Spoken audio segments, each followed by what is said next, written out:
نحمده ونصلي ونسلم على رسوله الكريم أما بعد فأعوذ بالله من الشيطان الرجيم بسم الله الرحمن الرحيم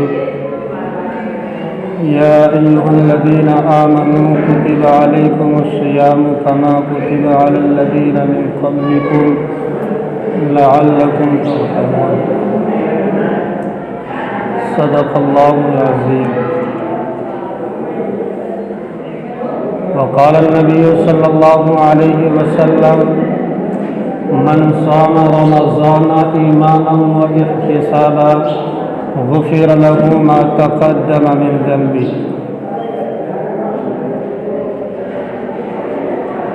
أو كما قال عليه الصلاة والتسليم درود شریف پڑھ لیں ایک بار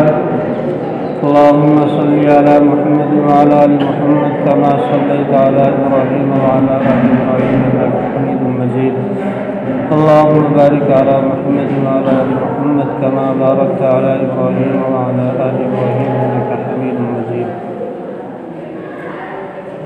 میرے محترم بزرگوں اور عزیز نوجوانان ملت اور برادران اسلام، اللہ رب العزت کا احسان ہے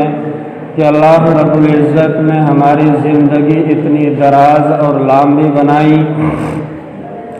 کہ اب رمضان المبارک کی آمد ہے اور ہم اس کے بہت زیادہ قریب ہیں۔ ہم اللہ سے دعا کریں کہ اللہ تبارک و تعالی ہماری اس مہینے سے ملاقات کرائے، اس لیے کہ میرے عزیز دوستو وہ مہینہ ایک ایسا مہینہ ہے جس مہینے کی عظمت، جس مہینے کی منزلت، قدر اور مرتبہ اتنا زیادہ ہے کہ جو کسی اور مہینے کے اندر نہیں ہے۔ یہ وہ مہینہ ہے کہ جس کے اندر بڑے بڑے کام کیے گئے کہ سب سے قرآن کریم جو انسانی دستور حیات ہے، آئین اسلام ہے، وہ اسی مہینے کے اندر اترنا شروع ہوا ہے۔ اور اس مہینے کی عظمت و منزلت یہ ہے کہ ایک شخص 11 مہینے کے اندر اگر نفل عبادت کرتا ہے تو صرف اسے ایک نفل پڑھتا ہے تو ایک پر ایک کا اجر ملتا ہے، جبکہ رمضان المبارک کے بابرکت مہینے کی برکت کی وجہ سے اگر کوئی شخص 24 گھنٹے کے اندر ایک نفل نماز ادا کرتا ہے، ایک نفلی عبادت ادا کرتا ہے تو اس سے ایک فرض نماز ادا کرنے کے برابر ثواب دیا جاتا ہے۔ اور فرائض کا حال یہ ہے کہ ایک فرض ادا کرنے پر رب کائنات کی طرف سے اسے 70 فرضوں کے ادا کرنے کا ثواب دیا جاتا ہے۔ معلوم یہ ہوا کہ جس طرح سے مارکیٹ اور منڈیوں کے اندر چیزوں کے بھاؤ کے اندر کبھی اضافہ ہو جاتا ہے تو کبھی گراوٹ آ جاتی ہے، کبھی قیمتوں کے اندر اتنا اضافہ ہو جاتا ہے کہ لوگ یہ کہنے لگتے ہیں کہ فلاں چیز کی قیمتیں تو آسمان کو چھو رہی ہیں، اور کبھی قیمتوں کے اندر اتنی گراوٹ آ جاتی ہے کہ گویا کہ جو پہلے 100 روپے میں ملا کرتی تھی وہ آج 10 روپے میں مل رہی ہے۔ ایسے ہی حال رمضان المبارک کا ہے کہ رمضان المبارک کے اندر صرف عبادت کا معاملہ نہیں بلکہ عبادتوں سے ہٹ کر بھی جو کیلے آپ کو 11 مہینے آپ کو 15 روپے درجن مل رہے ہوں گے، لیکن رمضان المبارک کے اندر اس کیلے کی قیمت 25-30 تک ملے گی۔ اور اسی طرح سے جو افطار کے اندر چیزیں کھائی جاتی ہیں، استعمال میں لائی جاتی ہیں، ان چیزوں کی قیمتوں کے اندر 2 گنی اضافہ ہو جایا کرتا ہے۔ تو یہ صرف اور صرف رمضان المبارک کی برکت ہے۔ اور عبادتوں کا حال تو یہ ہے کہ جس طرح سے